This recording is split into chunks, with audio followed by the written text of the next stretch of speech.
The morning sun cast long shadows across the courtyard of Buckingham Palace, as Sergeant James Mitchell adjusted his red tunic for the third time. 23 years of service in the Queen's Guard had taught him that precision mattered, but today felt different somehow. The usual tourists were already gathering beyond the gates, cameras ready to capture the famous guards in their iconic bearskin hats. James had been assigned to the morning watch at the main entrance, a position he knew well. His polished boots reflected the early light as he took his place, rifle at his side, eyes forward. The palace grounds were stirring to life around him. Gardeners moved quietly among the flower beds, their movements careful and respectful of the morning calm. Inside the palace, 8-year-old Prince George was having his usual morning routine. Catherine, the Princess of Wales, was helping him with his school tie, while his younger siblings, Charlotte and Louis, chattered excitedly about their plans for the day. The royal nursery buzzed with the kind of energy that only children could bring to the formal atmosphere of palace life. "Mummy, can I say hello to the guards today?"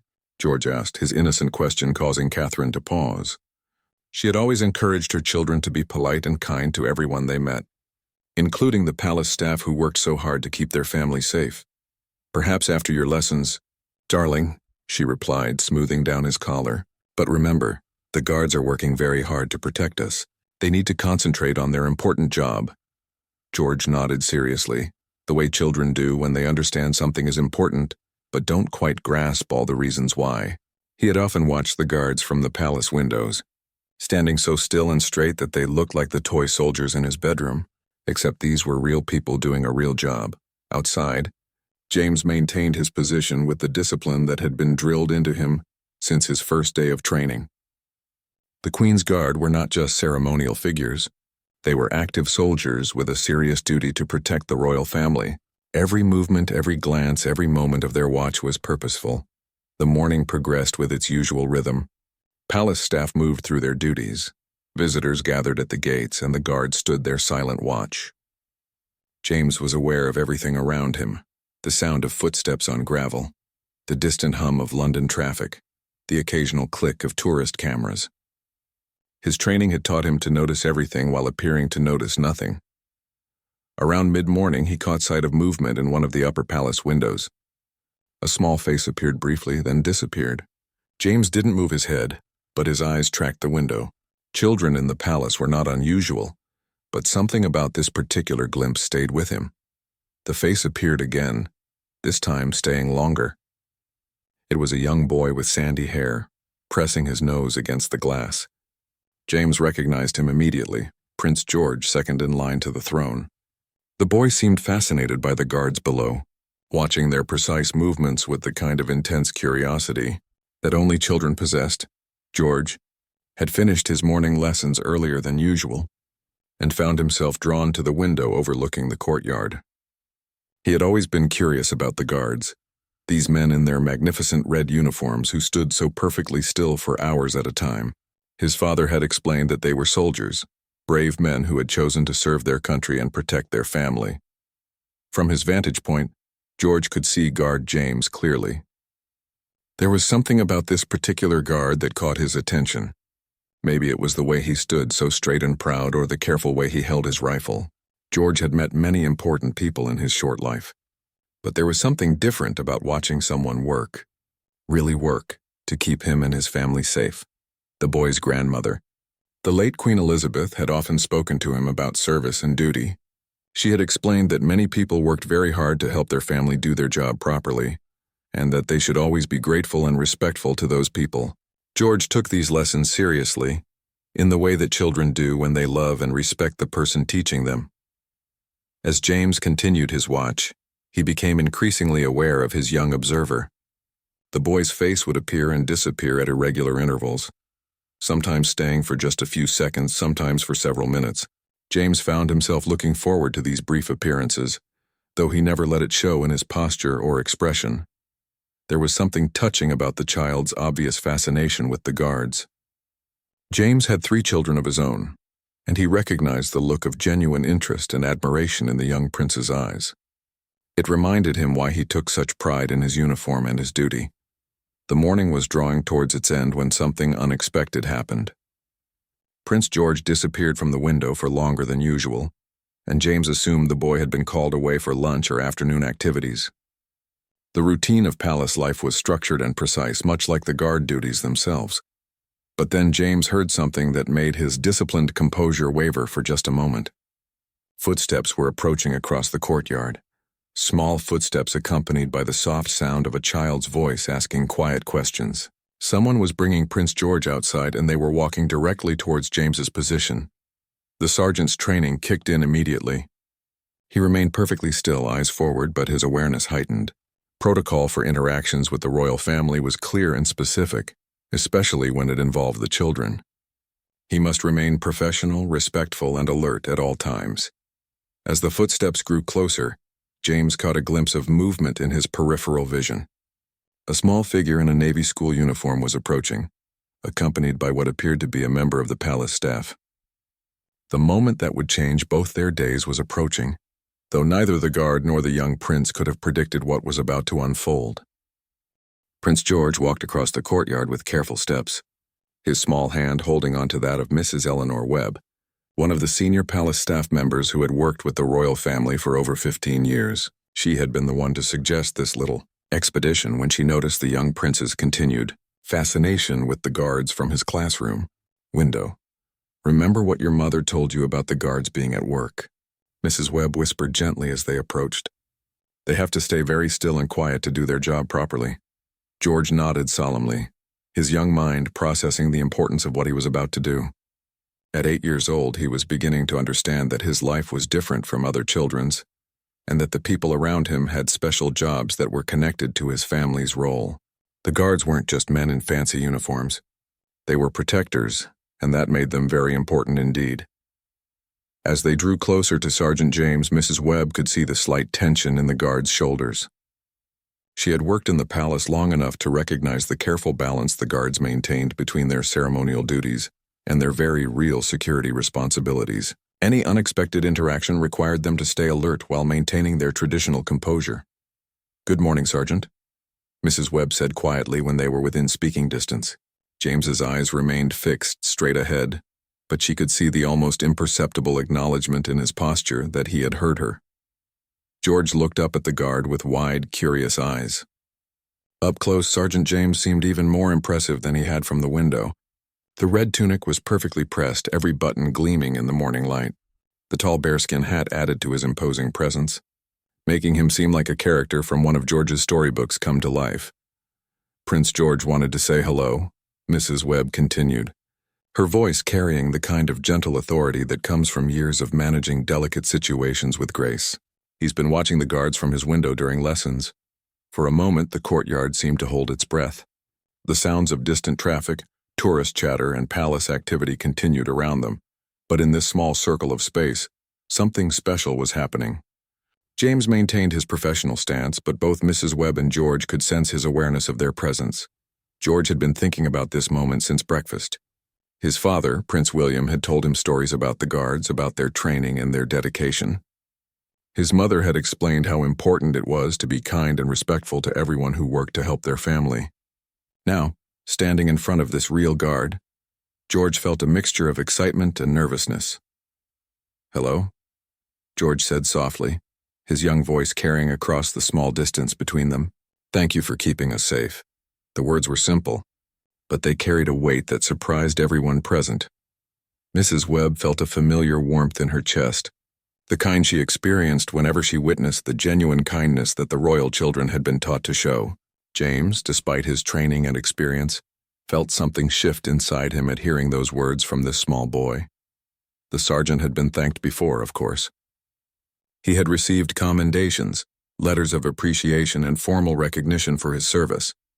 But there was something different about hearing gratitude expressed so simply and sincerely by a child who was just beginning to understand the world around him. James could not respond verbally while on duty, but his posture seemed to straighten even more if that was possible.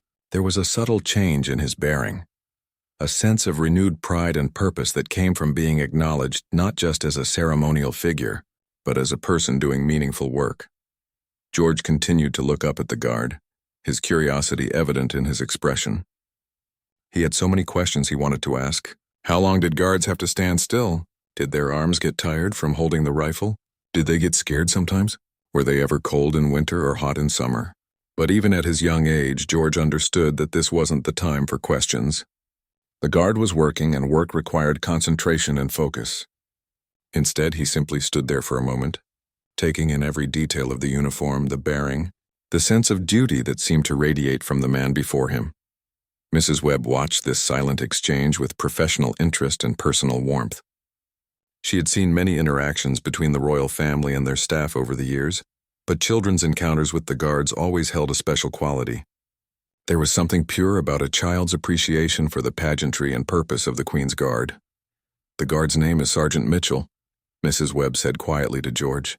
"He's been protecting your family for many years." George nodded, committing the name to memory. Sergeant Mitchell. It felt important to know the name of someone who stood outside every day to keep his family safe. His grandmother had taught him that people weren't just their jobs. They were individuals with names and families and stories of their own. The moment stretched on, comfortable in its quietness. Other palace staff moved about their duties in the background, and tourists continued their distant observations. But this small interaction felt separate from all of that, existing in its own peaceful space. James found himself thinking about his own children during this unexpected encounter. His oldest daughter was about George's age, and he tried to imagine how she might react to meeting someone whose job was so different from what most children encountered in their daily lives. The thought made him appreciate even more the polite curiosity and genuine gratitude that Prince George was showing. The morning sun had climbed higher now, warming the courtyard and casting shorter shadows. Soon James knew his watch would end and another guard would take his place. The rhythm of palace life would continue, with its carefully orchestrated changes of duty and maintenance of tradition. But this moment felt like it would stay with him long after his shift ended. There was something about the simple sincerity of a child's thanks that reminded him why he had chosen this path, why he had dedicated his career to service and protection. George, sensing somehow that the encounter was drawing to a close, took a small step backward. He understood instinctively that he shouldn't take up too much of the guard's time or attention. But before leaving, he had one more thing he wanted to say. Standing in the warm morning light, Prince George looked up at Sergeant Mitchell one more time. Something about the guard's steady presence made him feel safe in a way that was different from the usual security he felt at the palace. This wasn't just protection. It was dedication that he could sense even at his young age. "I hope you have a good day," George said simply, his voice carrying the kind of genuine warmth that children express so naturally. "And I hope you're not too tired from standing so long." The words were spoken with such innocent concern that Mrs. Webb felt her eyes soften. 23 years of working with the royal family had shown her many touching moments, but children's natural empathy never failed to move her. Prince George wasn't just being polite. He was genuinely worried about the guard's comfort. James felt something unexpected happen in that moment. Despite his years of training to remain emotionally detached during duty, the young prince's concern for his well-being touched something deep inside him. It wasn't just gratitude anymore.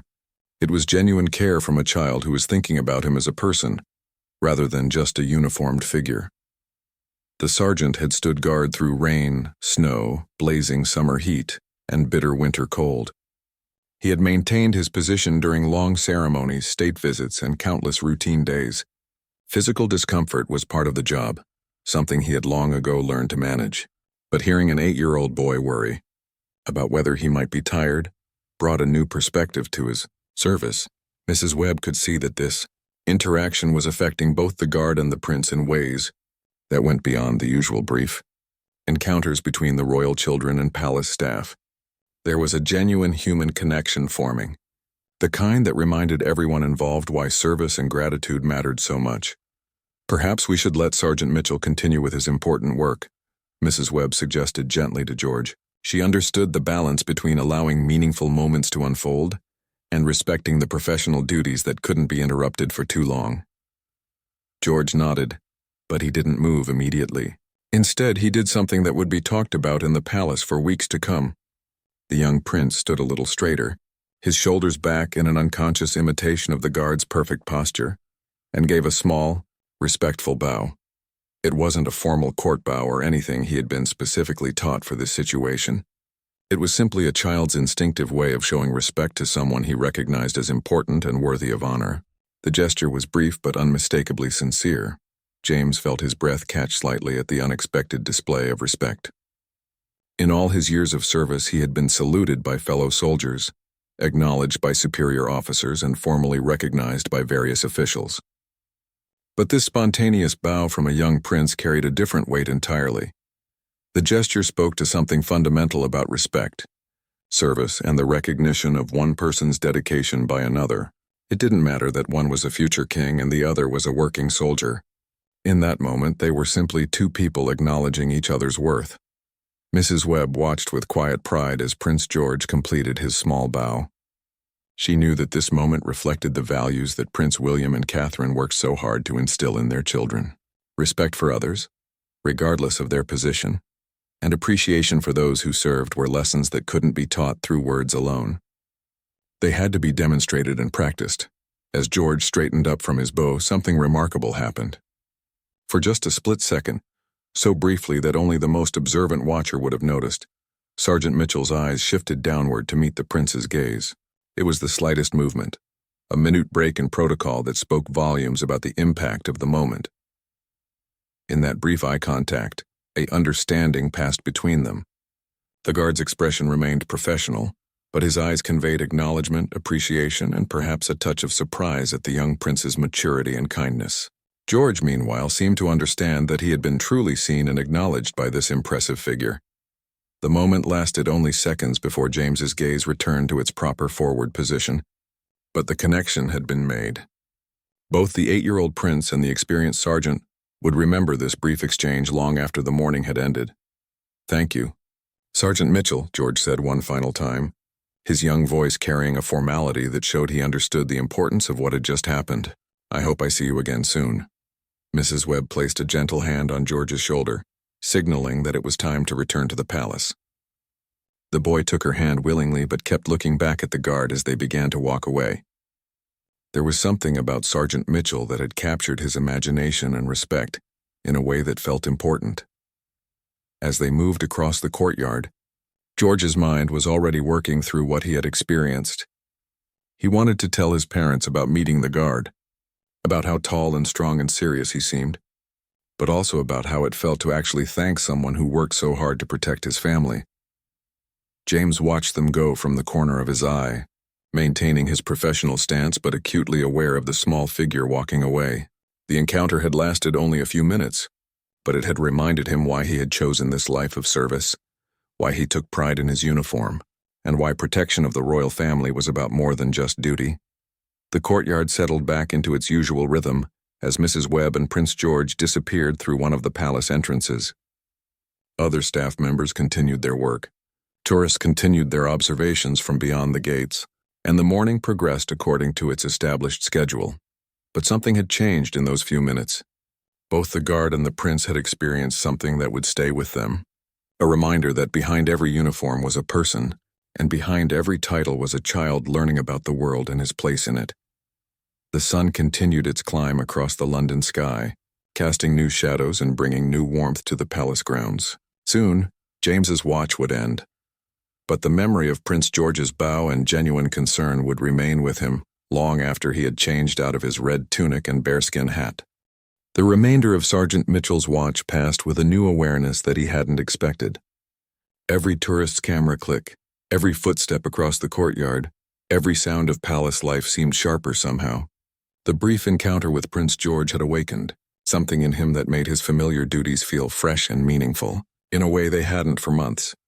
James found himself thinking about the young prince's words throughout the morning. The simple "thank you for keeping us safe" echoed in his mind, reminding him that his service had a real purpose that went beyond ceremony and tradition. He was protecting actual people, including children who were growing up under the watchful eye of the world. Meanwhile, inside the palace, Prince George was having difficulty concentrating on his afternoon lessons. His tutor, Mr. Harrison, noticed that the boy seemed distracted, his attention drifting toward the windows that overlooked the courtyard where the guards stood their watch. "Is everything all right, Your Royal Highness?" Mr. Harrison asked gently, using the formal address that was required during lesson times, though his tone was warm and concerned. George turned from the window, his young face serious with thought. "Mr. Harrison, do you know Sergeant Mitchell?" "He's one of the guards." The tutor smiled slightly. He had heard about the morning's encounter from Mrs. Webb, who had mentioned it during the staff briefing. News traveled quickly within the palace walls, especially when it involved the royal children doing something particularly thoughtful or noteworthy. "I know of him," Mr. Harrison replied carefully. "He's been with the Queen's Guard for many years, I believe." "Did you meet him this morning?" George nodded eagerly, his distraction suddenly making sense. "He stands so straight and still, and he looks very serious about his job. I thanked him for keeping us safe, and I bowed, because Papa says we should always respect people who work hard for us." The tutor felt a familiar warmth at hearing the young prince's explanation. Despite his privileged position, George was learning the important lesson that respect and gratitude were duties that he owed to others, not things that others owed to him. "That was very thoughtful of you," Mr. Harrison said. "I'm sure he appreciated your kindness." George was quiet for a moment, processing something that seemed important to him. "Mr. Harrison, do you think it's hard to stand still for so long? I tried it for 5 minutes during break time and my legs started to hurt." The question revealed the kind of empathetic thinking that impressed all the adults who worked with the royal children. George wasn't just fascinated by the pageantry of the guards. He was genuinely concerned about their physical comfort and the difficulty of their duties. "It requires a lot of training and discipline," Mr. Harrison explained. "The guards practice for months to build the strength and focus they need. It's one of the reasons why being selected for the Queen's Guard is such an honor." This explanation seemed to satisfy something in George's mind, and he was able to return his attention to his lessons with renewed focus. But throughout the afternoon, his tutor noticed that the boy's demeanor had changed. There was a new seriousness about him, as if the morning's encounter had helped him understand something important about the world around him. Back in the courtyard, Sergeant Mitchell's watch was drawing to a close. As the afternoon guard approached for the formal changing ceremony, James felt a sense of completion that was different from his usual end-of-shift relief. Today had been special, though he couldn't have explained exactly why to anyone who asked. The changing of the guard proceeded with its usual precision and ceremony. Tourists gathered to watch the formal handover, cameras recording the traditional movements and commands that had been performed for generations. James executed his part of the ceremony with the same attention to detail he had maintained throughout his career. But there was an added dignity in his bearing that reflected the morning's meaningful encounter. As he prepared to leave his post, James caught sight of movement in the same palace window where he had first noticed Prince George. The young prince was there again, watching the changing of the guard with obvious interest. When George noticed that Sergeant Mitchell was looking in his direction, the boy raised his small hand in a subtle wave. James couldn't wave back, of course. Protocol and the formal ceremony demanded his complete attention and proper behavior. But he did something that was within the bounds of propriety. He straightened his shoulders just a little more and held his head a fraction higher, a silent acknowledgement of the young prince's presence and attention.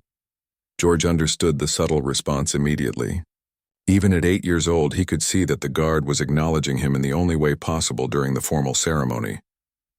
The small exchange filled him with a sense of connection that he found exciting and meaningful.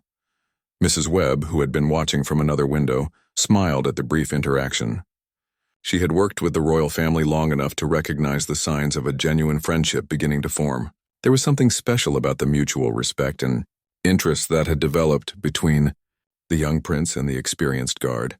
After the ceremony concluded and the new guard had taken his position, James made his way to the guard quarters to change out of his ceremonial uniform. As he carefully hung up his red tunic and placed his bearskin hat in its designated spot, he reflected on the morning's events.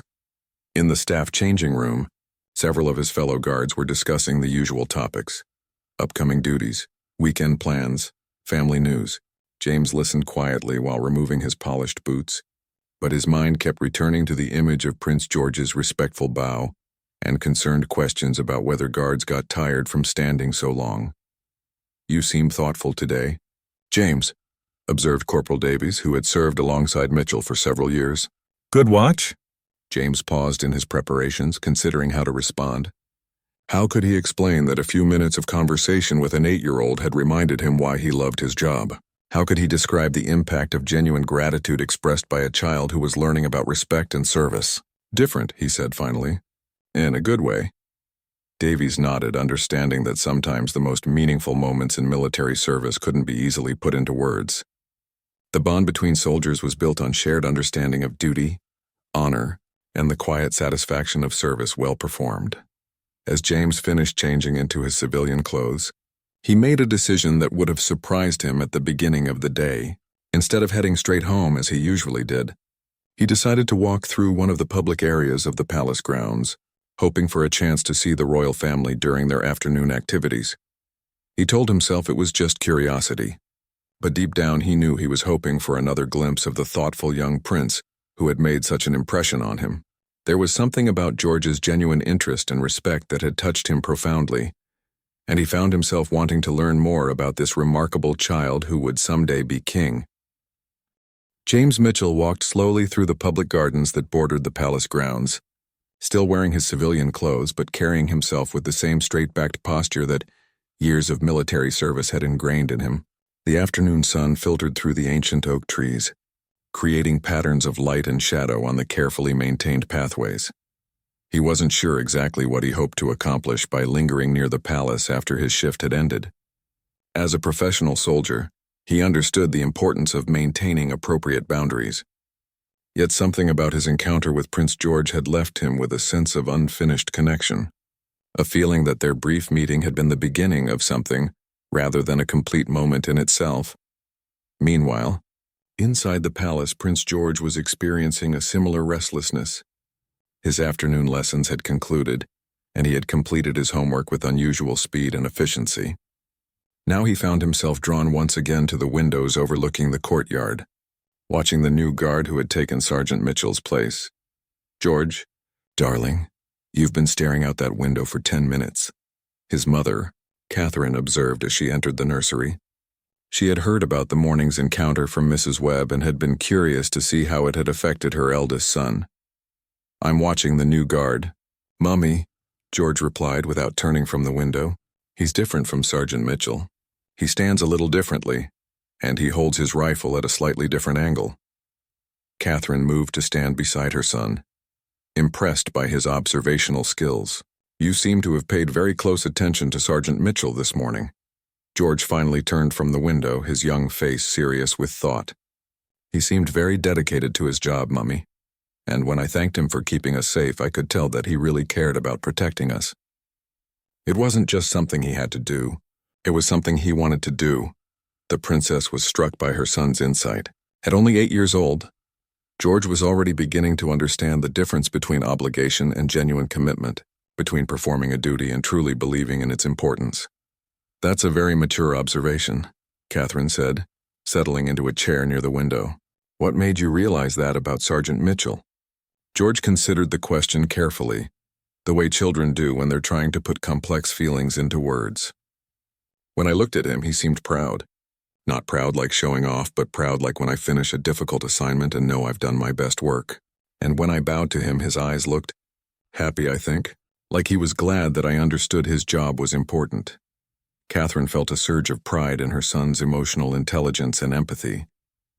These were exactly the qualities that she and William worked so hard to nurture in their children. The understanding that their privileged position came with responsibilities to recognize and appreciate the efforts of others. "Would you like to learn more about the guards and their duties?" Catherine asked. "Perhaps we could arrange for you to meet with the captain of the guard sometime soon." George's eyes lit up with interest, but then a thoughtful expression crossed his face. "That would be wonderful, Mummy, but I'd also like to see Sergeant Mitchell again. Not because he's more important than the others, but because we started to be friends, I think." The simple honesty of this statement touched Catherine deeply. Despite his royal status and the formal protocols that surrounded his life, George had connected with another person on a human level.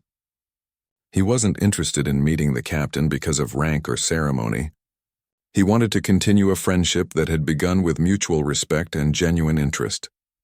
Outside in the gardens, James had found a bench within sight of the palace but far enough away to maintain propriety. He sat quietly reading a newspaper, but frequently glancing up at the building where the royal family lived and worked. He told himself he was just enjoying the peaceful afternoon, but he knew he was hoping for another glimpse of the thoughtful young prince. As if in response to his thoughts, James noticed movement near one of the palace's side entrances. A small group emerged: Prince George, Princess Charlotte, Prince Louis, and 2 members of the palace staff. They appeared to be heading for the private gardens that were sometimes used for the children's outdoor activities. James watched from a distance as the royal children played in the garden. George was clearly the leader of the group, organizing some kind of game that involved a lot of running and laughter. But even from his distant vantage point, James could see that the boy occasionally paused to look around, as if searching for something or someone. After about 20 minutes of play, the group began to move back toward the palace. As they walked along the path that would take them near where James was sitting, Prince George suddenly stopped and pointed in his direction. James felt a moment of panic, wondering if he had somehow violated protocol by remaining on the grounds after his shift. But then he saw George say something to one of the staff members and begin walking in his direction, with the staff member following closely behind. "Sergeant Mitchell!" George called out as he approached, his young voice carrying genuine excitement. "I thought I recognized you. Are you finished with your guard duty for today?" James stood immediately, his military training requiring him to show proper respect when addressed by a member of the royal family. "Yes, Your Royal Highness. My watch ended this afternoon." The staff member accompanying George was Mrs. Webb, who smiled at the unexpected reunion. She had been somewhat surprised when the prince had spotted the sergeant and insisted on saying hello, but she could see the genuine pleasure on both faces and decided to allow the encounter to unfold naturally. "Did you have a good rest of your day?" George asked with the kind of polite concern that showed his excellent upbringing. "I hope standing so long this morning didn't make you too tired." James felt the same unexpected warmth he had experienced during their first meeting. The boy's continued concern for his well-being was both touching and surprising. "I'm quite well, thank you, Your Royal Highness. It's part of our training to build the stamina needed for long periods of duty." George nodded seriously, clearly filing this information away for future reference. "Mummy says that different jobs require different kinds of strength and preparation. I suppose being a guard requires both physical strength and mental discipline." The perceptiveness of this observation impressed James greatly. Most adults didn't understand the mental demands of guard duty, the constant alertness and focus required to maintain both security and ceremonial standards. Yet this 8-year-old had grasped both aspects of the job. "That's exactly right," James confirmed. "The training is quite extensive and it covers many different skills." As they talked, Mrs. Webb noticed that Charlotte and Louis had grown curious about their brother's conversation and were edging closer to the unusual meeting. She kept a careful eye on all 3 children while allowing the interaction to continue, knowing that these spontaneous moments often provided valuable learning experiences. The afternoon was growing later, and soon it would be time for the children's evening routine. But for now, in the peaceful garden setting, an unlikely friendship was continuing to develop between a future king and the soldier dedicated to protecting him. As the conversation continued in the garden, Princess Charlotte's curiosity finally overcame her initial shyness. The 7-year-old approached her brother and the tall man in civilian clothes, her eyes wide with interest.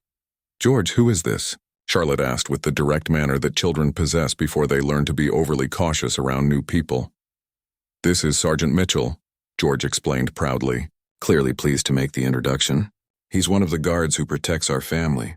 This morning I met him when he was wearing his red uniform and big hat." James smiled down at Princess Charlotte, struck by how different yet similar the royal siblings were. Where George had a serious, thoughtful demeanor, Charlotte radiated curiosity and energy.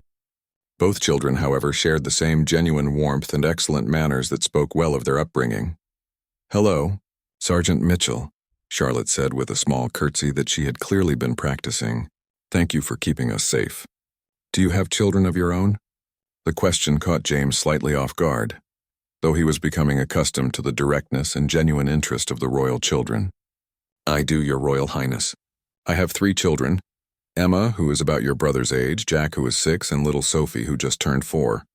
"Oh," Charlotte exclaimed with delight. "Do they know that their daddy is a guard at the palace? That must make them very proud."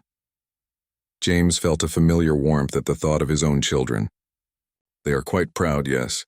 They especially like it when I'm on duty during public ceremonies where they might catch a glimpse of me on television." George listened to this exchange with fascination. He had never really thought about the guards having families of their own, children who worried about them and were proud of their work. The idea that Sergeant Mitchell went home each day to his own children, who probably asked him about his day just as George asked his parents about theirs, added a new dimension to his understanding of the man's life. Prince Louis, who had been hanging back with characteristic 3-year-old uncertainty, finally decided that the conversation looked interesting enough to join. He approached the group with the confident stride of the youngest child who was accustomed to being welcomed wherever he went. "Are you very strong?" Louis asked Sergeant Mitchell without any preamble, having apparently decided that this was the most important question he could think of.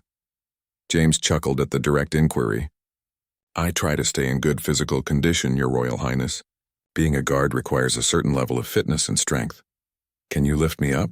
Louis asked hopefully, causing Mrs. Webb to step forward slightly in case intervention was needed.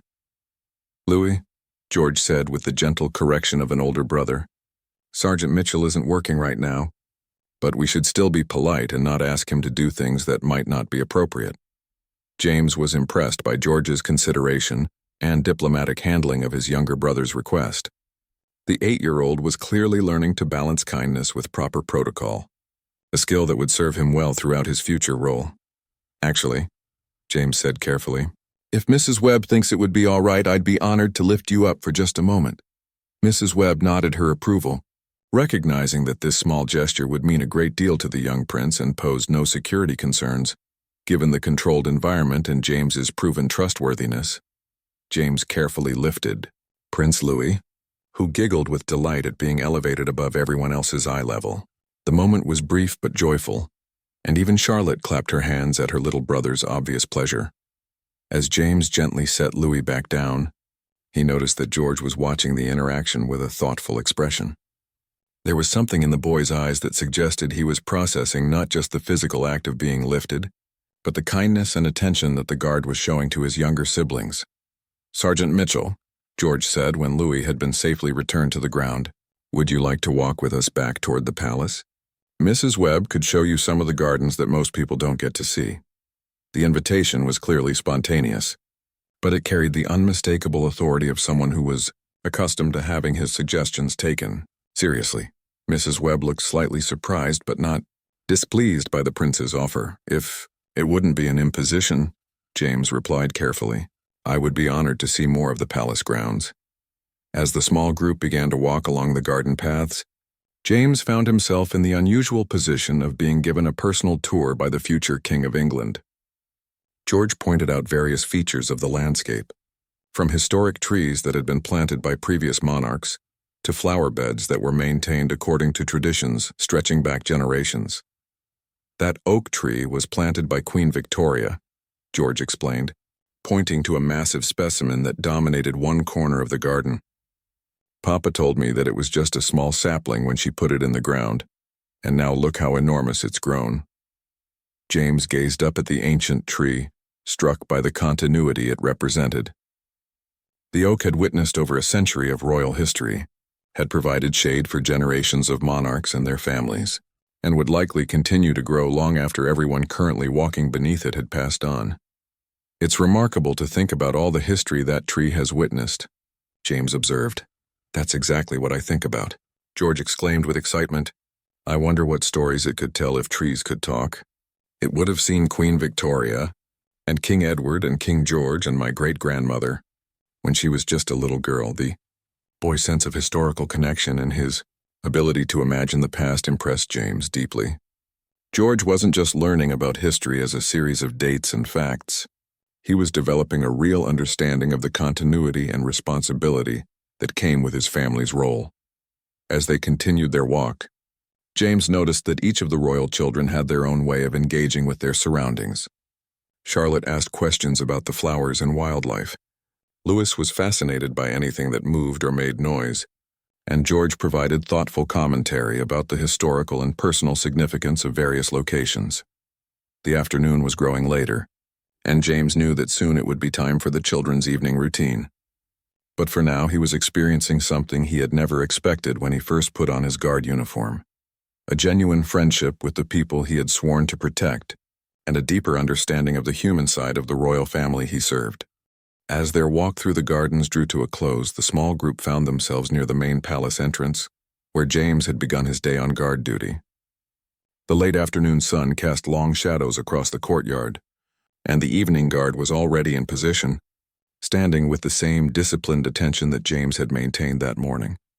Prince George paused near the spot where their first meeting had taken place, looking thoughtfully at the guard currently on duty.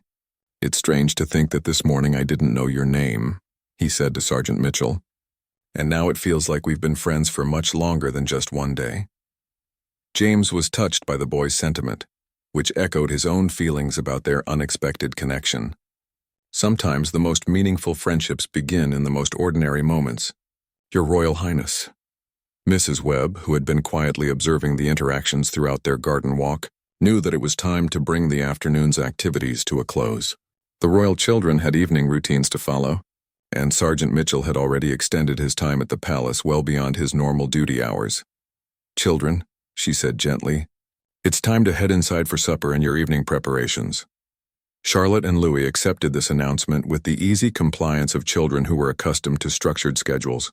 But George seemed reluctant to end what had been such a special afternoon. "Sergeant Mitchell," George said with the formality that indicated he was about to make an important request, "would it be possible for you to visit us again sometime? Not when you're on duty, but perhaps when you could meet my parents and tell them about your work and your family." The invitation was both surprising and touching. James had never imagined that his career with the Queen's Guard might lead to a personal relationship with the royal family. Yet here was the future king asking to introduce him to his parents as a friend, rather than simply as a protective service. "I would be deeply honored." "Your Royal Highness," James replied carefully, "though such an arrangement would need to be approved through proper channels and at your parents' convenience." George nodded seriously, understanding that even friendships had to follow certain protocols when one was a member of the royal family. "I'll ask Mummy and Papa tonight. I think they would like to meet you, especially after I tell them how kind you've been to Charlotte and Louis today." As the children prepared to go inside, each of them took a moment to say goodbye to Sergeant Mitchell in their own characteristic way. Louis gave him an enthusiastic hug around the legs. Charlotte offered a perfectly executed curtsy while thanking him for lifting her brother, and George extended his hand for a formal handshake that carried the dignity of a much older person. "Thank you for a wonderful afternoon," George said as they shook hands. "I learned a lot about what it means to serve others with pride and dedication." James felt a profound sense of completion as he shook the young prince's hand. What had begun as a routine day of guard duty had evolved into something that would change his perspective on his service and his connection to the royal family he protected. "Thank you." "Your Royal Highness," James replied. "Today reminded me why I chose this career, and why serving your family is such an honor." As Mrs. Webb shepherded the children toward the palace entrance, George turned back one final time. "Sergeant Mitchell, when you go home to your family tonight, please tell them that we think you're very brave and important. And tell Emma and Jack and Sophie that they should be proud of their father." The simple message, delivered with such sincerity, nearly brought tears to James's eyes. In all his years of service, he had received commendations and formal recognition, but nothing had touched him quite like this 8-year-old's desire to ensure that his own children knew how much their father's work was appreciated. "I will certainly tell them, Your Royal Highness. Thank you." As the royal children disappeared into the palace, James remained in the courtyard for a few more minutes, processing everything that had happened since his morning watch had begun. The guard currently on duty stood in exactly the same spot where James had been that morning, maintaining the same vigilant attention, continuing the unbroken tradition of protection and service. But James now understood that tradition in a new way. It wasn't just about ceremony and discipline, though those things remained important. It was about the human connections that made service meaningful, the relationships that transformed duty into genuine care and protection. As he finally made his way toward the palace gates and his journey home, James thought about how he would tell his own family about this remarkable day. He would describe Prince George's politeness and intelligence, Charlotte's curiosity and warmth, Louis's energy and affection. He would explain how the royal children had made him feel appreciated, not just as a guard, but as a person with his own family and his own story. That evening, around his own dinner table, James would share the young prince's message with his children. He would see their faces light up with pride as they learned that the future King of England had specifically asked that they be told how important their father's work was. And in the weeks and months that followed, whenever James took his position in the palace courtyard, he would remember the quiet moment when a thoughtful 8-year-old had said thank you, had bowed with genuine respect, and had worried about whether standing guard for hours might make him tired.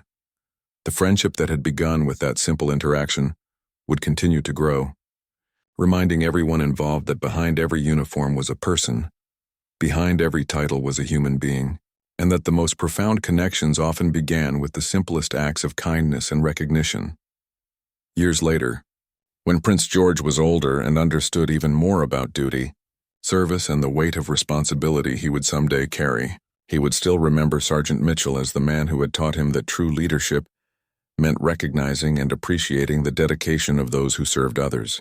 And James would remember the young prince as the child who had reminded him that the greatest honor and service came not from formal recognition, but from the genuine gratitude of those whose safety and well-being he had sworn to protect.